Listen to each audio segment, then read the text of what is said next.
Welcome to this video on a new feature in Competency Cloud, which is the use of the Competencies tab.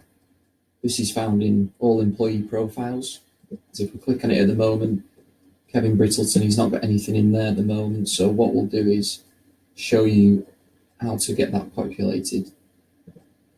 You need to come to the competency section.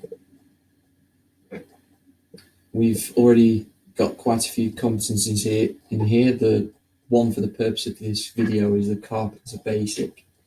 If I click into this, I've already built this out into 3 requirements. So we've got the fire warden, CSCS green, and an NVQ for carpentry and joinery.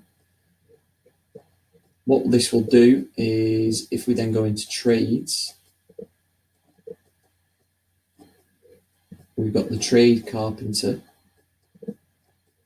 and now we've got this associated competencies box. You can select the one we're using for the video, which is Carpenter Basic.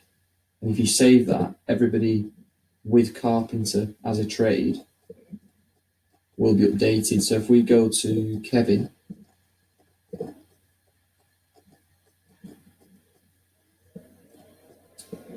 he's got a trade of carpenter there. So now if we go into his competencies tab, you can see there it's matched 33% because he's got his operative card, yes. Fire warden, no. Carpentry and joinery, no.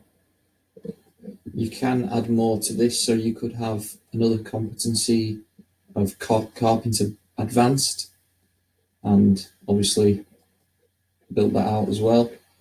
And you can also compare this to anybody else. If you just want to quickly go into Kevin's and see how matched he is, you can do.